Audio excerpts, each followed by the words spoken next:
So, part one of We Are the Ego of God, we discussed the creation story that we have. It's a very prevalent story in this program, this simulation of how we came to be. Yeah, most people kind of loosely, even if they don't identify, loosely kind of have it in the back of their psyches, right? That's how you know it's a program, as one of the ways in which we got here. But for the most part, most people have made it, or most people, because of the kind of image that scientism, which is a religion, promotes, they end up glazing the fucking scientism dick, and without actually doing any research or anything, because they're lazy and they don't think. So anything that's kind of like given to them by somebody that says they know, they just kind of go with it and just like swallow it. And that's what the Big Bang is, right? Because the Big Bang, anybody that has a scientific or inquiring mind that's done a little bit of research, you don't even need to do a lot, just basic science or even common sense or even logic, really, you realize that it's nonsense. It couldn't have happened. There is no way you could have known that an explosion put us here if it happened a quadrillion years before we actually came here. It's a nonsense. But then the Adam and Eve story is no different. My personal position is we just spawned here, just like in a video game, like you just spawn, because who's gonna take care of the table, bro? Like what? We spawned here. That's it, bro. Like we can't ever know the first man. We can't ever know the first. We can't ever know. It's actually pointless to even try. We just know that we just spawned here, bro. That's it. We're here in this simulation, having a life experience. That's it. I don't stress myself about any of that stuff. Really, it's a nonsense, yeah? And to even stress yourself about it or to waste energy, it's a structure, yeah? These sort of like Saturnian structures, they just absorb your energy, yeah?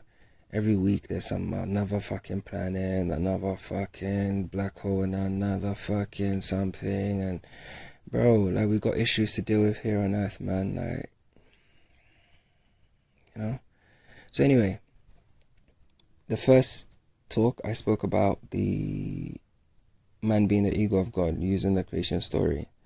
And today I'm going to look at it from the materialist standpoint. Even though the materialists are liars and not very sensible people, actually, I'm gonna demonstrate that also proves the existence of us being the ego of God. Yeah, like without a doubt. You know my shit anyway, bro. So let's start. So we know that the Big Bang, they say that just chaos, just a random explosion in the middle of nowhere, just put everything into motion, yeah? And as by extension, here we are, yeah? And all life on Earth, etc., etc., etc. Cool. I've said this before, I can't remember when, a long time ago, but I told you that the Big Bang being true is the same as somebody saying that a tornado can go through a scrapyard or a junkyard and put together an airplane, yeah, an A380, yeah, or Gulfstream, something like that, complete with like plumbing, electronics, seats, everything, yeah. If I give the tornado all the time in the world, it still wouldn't be able to do it. In fact, I can give it twice the amount of time in the world, it wouldn't do it. It wouldn't be able to do it because it's chaos. It's chaos can't intelligently design anything. Yeah, we're in agreement so far. Cool. Now, when you look at life on Earth, yeah, in this program called Earth, yeah, there are so many mathematical let me put these dentures in. There are so many mathematically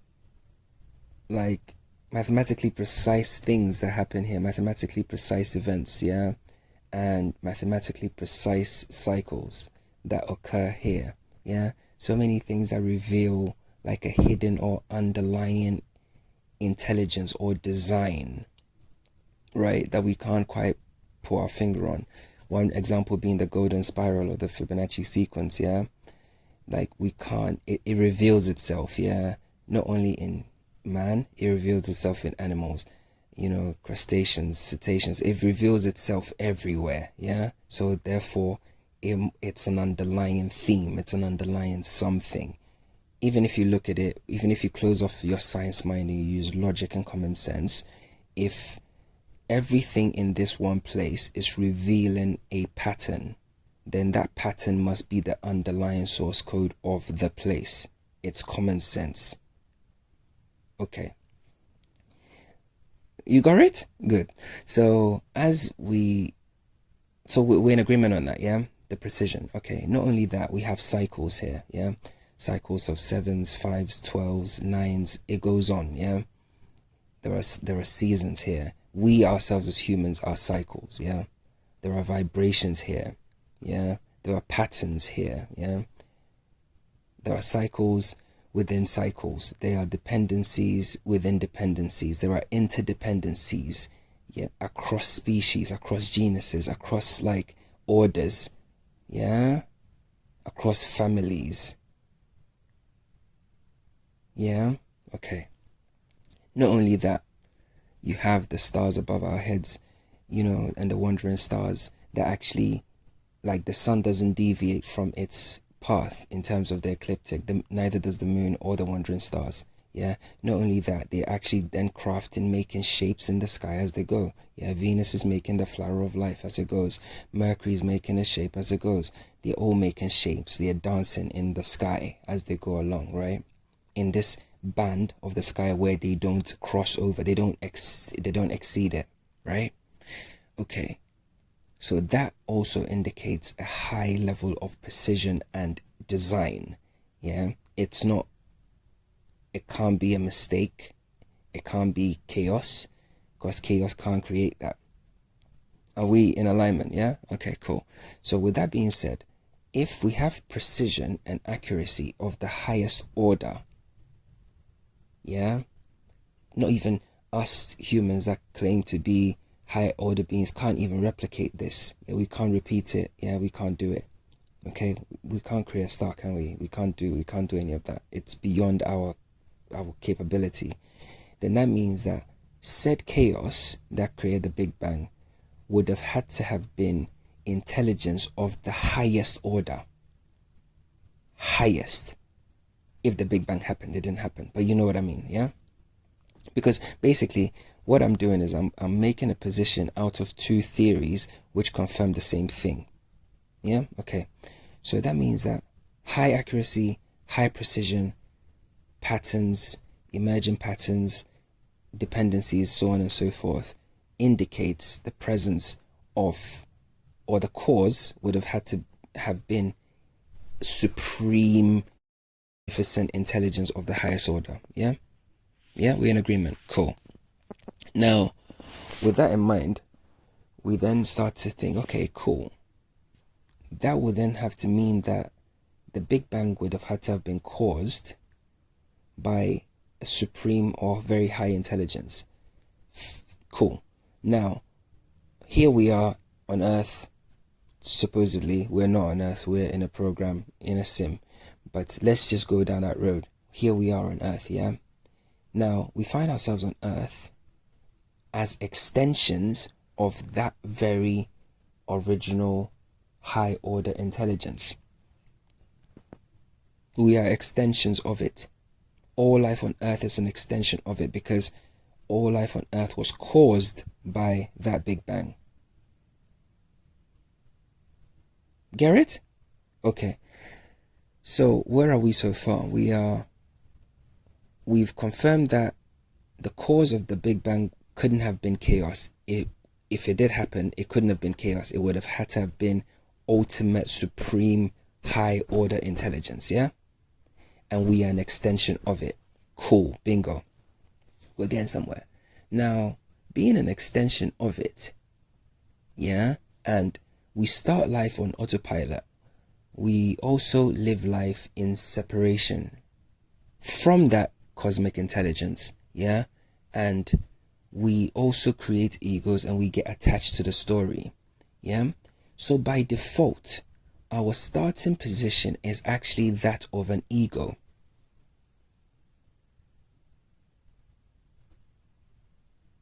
Because our starting position is running a script, just like your ego is. Because we come into this place and there are kind of like energies, not energies, but the vibration or the density of this place, yeah, prioritizes fear and survival, yeah. So we run a script to help us survive and navigate this, even though we're in autopilot and in separation. That is literally the definition of ego.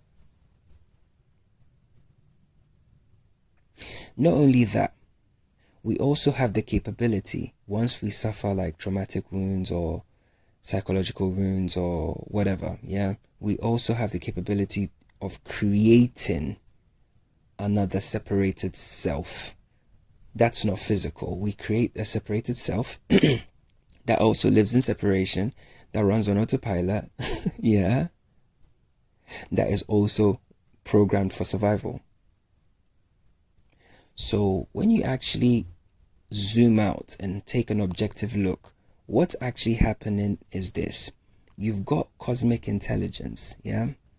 It's birthed its own ego, which is us. And then we've gone on to birth an ego. Fractals. Okay, not only that, yeah?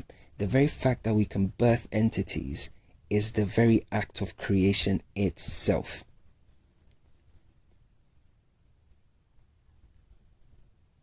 Is anybody gonna? Okay, cool.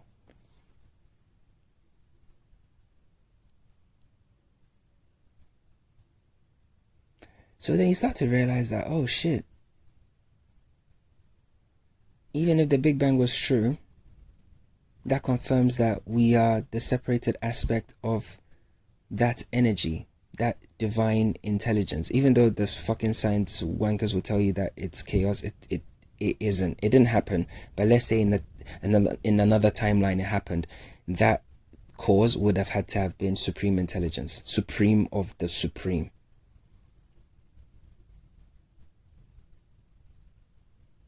Yeah. And when you actually take a deeper look, yeah, and you actually reason on a deeper level, you realize that all there is God, because God or consciousness is the ultimate truth. So whichever story I take, whether it's a creation one, whether it's a Big Bang, whichever way you go, I will always get to the fundamental truth, which is God or consciousness. Because God or consciousness is the ultimate truth, is the only truth, is the sublime supreme truth.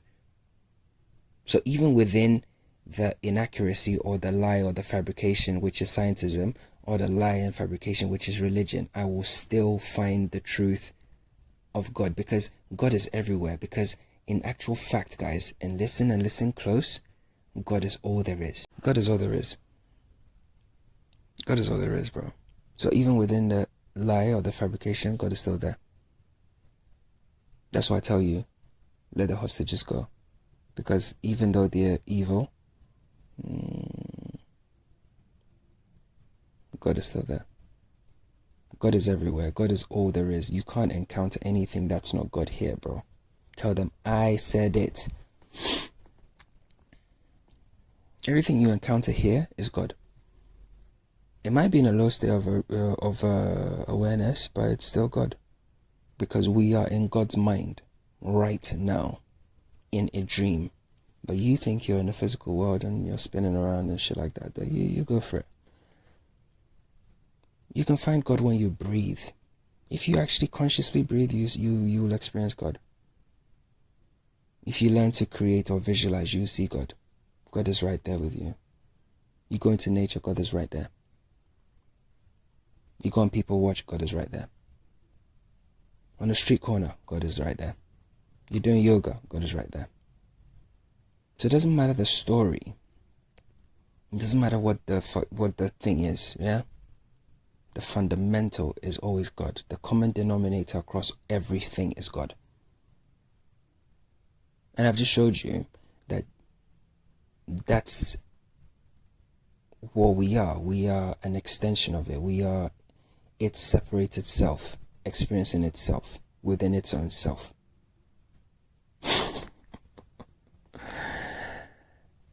Me, I have a job to do, yeah, so I'm just doing my job. You feel me?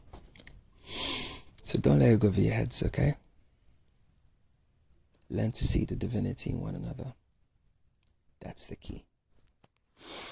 Love y'all.